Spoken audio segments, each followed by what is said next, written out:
Hey there pals, my name is Ejan and oh my god, I am stomping on you, sorry. Yes, today we are going to build a working supermarket with command blocks. Yes, this one's for all the shopping moms out there. So let's begin. I'm gonna start by marking out a spot. Right, so which land do I want? Tough decision, but I'm gonna choose this. I think this is decent.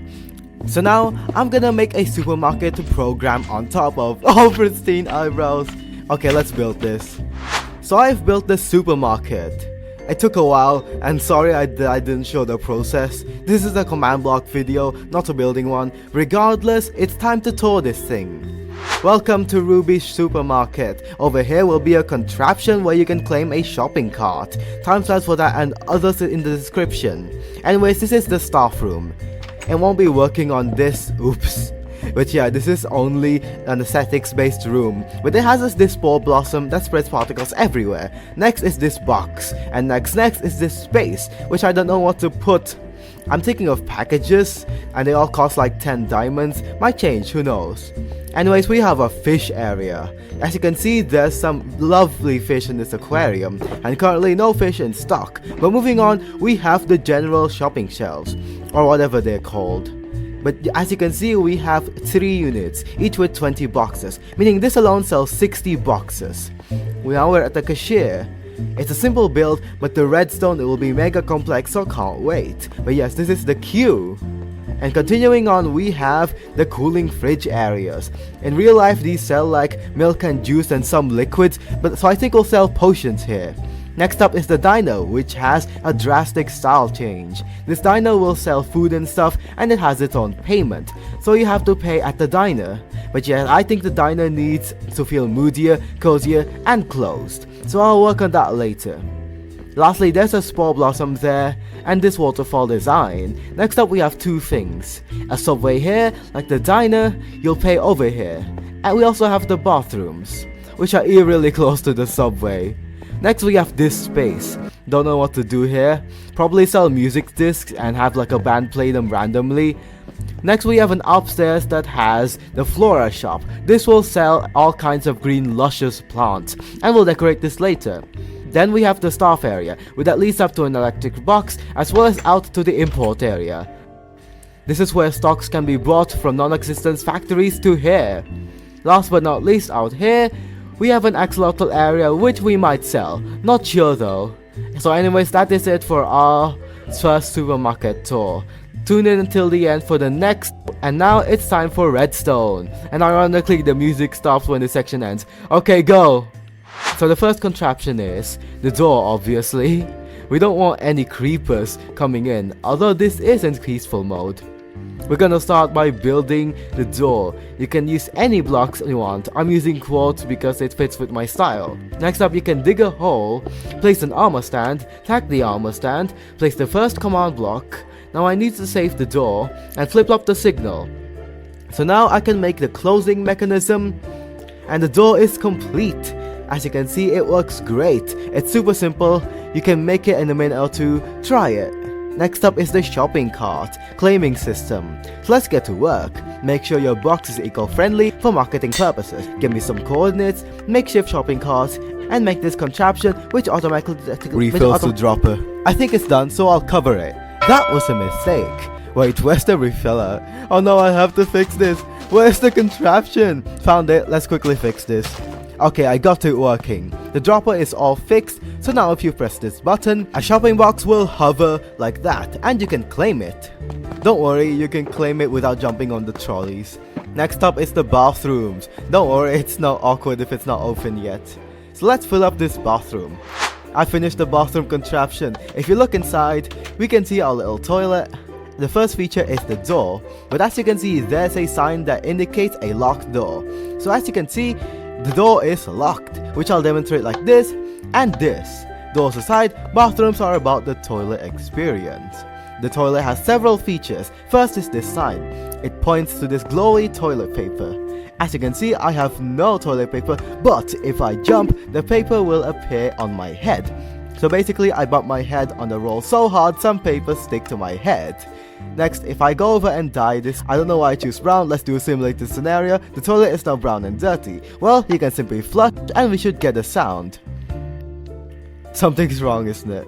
It is in fact broken. You see, I split these two redstone dust because the flush button is flushing both of the rooms, which is creepy.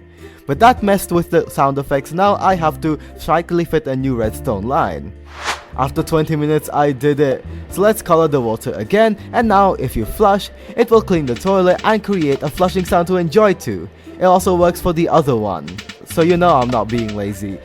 I also worked on the toilet paper, which I forgot to add in. Alright, I've inserted toilet paper and completed the bathroom. So we can move on to the subway.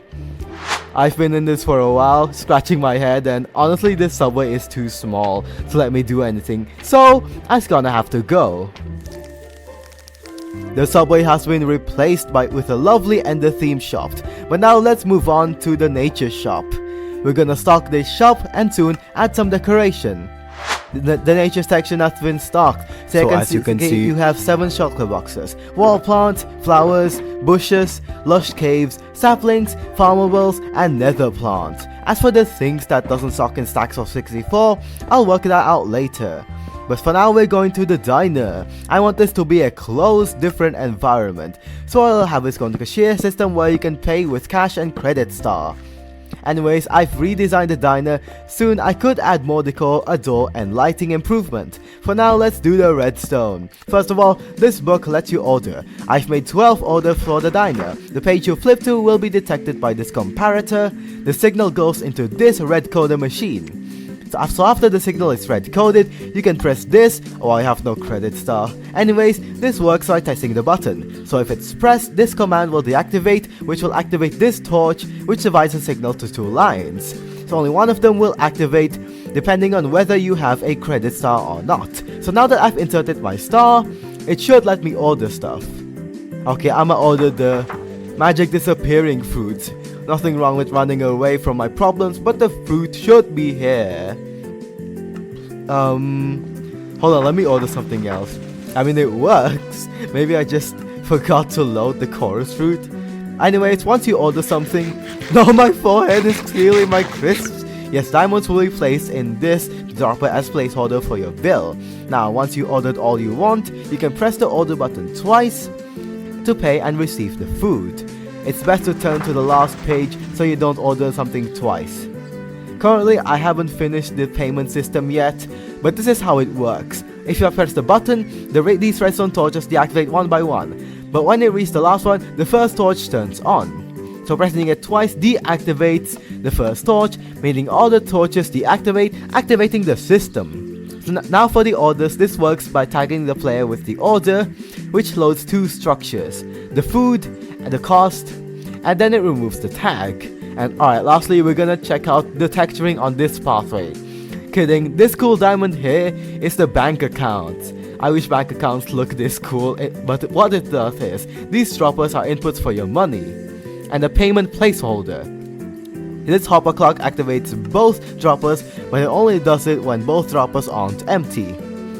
But if the payment system isn't empty but your bank account is, the clock will stop and you'll be notified of your brokenness. Oh wait, I'm broke. Well, if the inventor of money has none of it, they'll invent new money. Yeah, anyways, yes, both of these droppers are firing quite slowly actually. By the way, this is only one bank account. There'll be 10 of these, which I'll make off camera. And the way this works is, players will have account tags. These tags determine which account will be used by the player to pay bills. Oh, there it is, about time. Anyways, that was most of the diner system. I will be fixing and expanding the contraption. Nah, you're coming with me.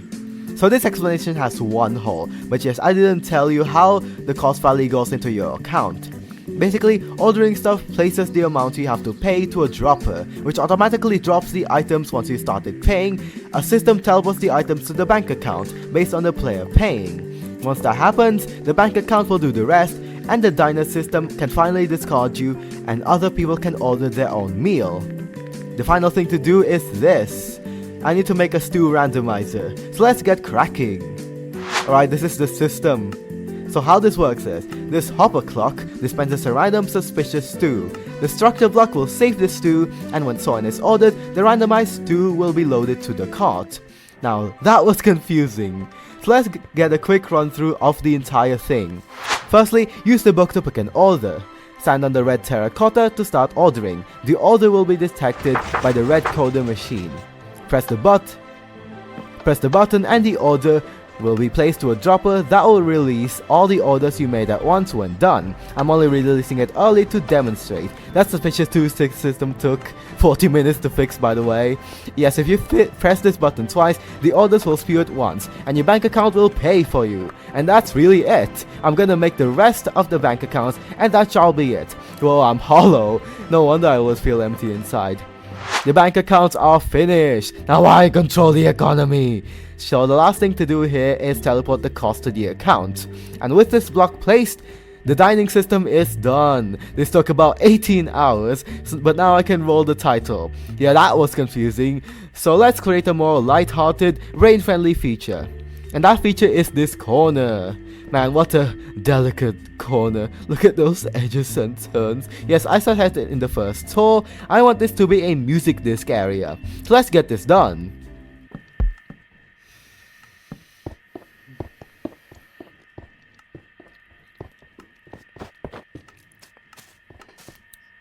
Alright, there's the band. We got Steve, the Steve, and Steve. Probably really annoying. Now, I make them dance. I'll dig a hole here, and let's build this thing. So the way this works is, armor stands have different poses depending on what signal strength powers them.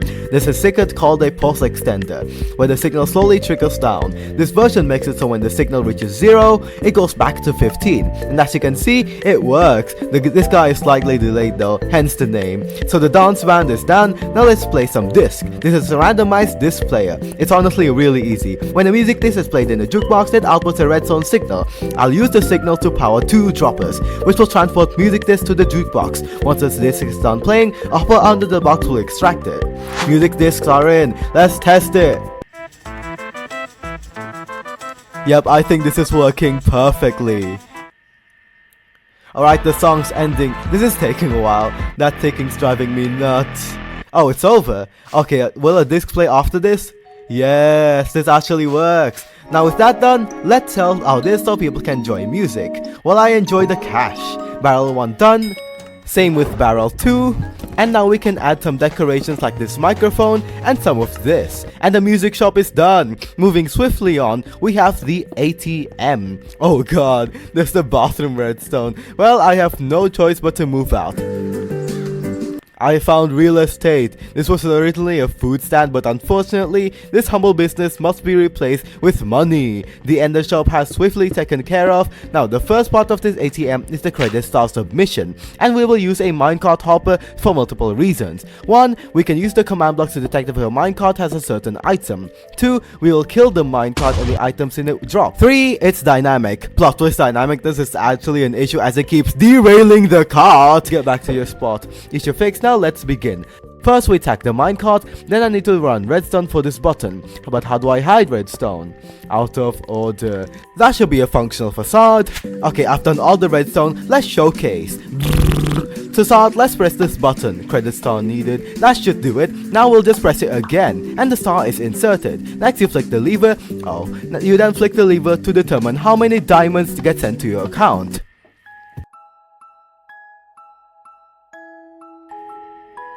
No way, there's no way. Oh my god, that destroyed everything. Bro, the shelves are gone, the entire ATM system. Yo, my build. Well, I guess that's it. I had a lot planned, but sadly I was really dumb. Thanks for watching, bye pals.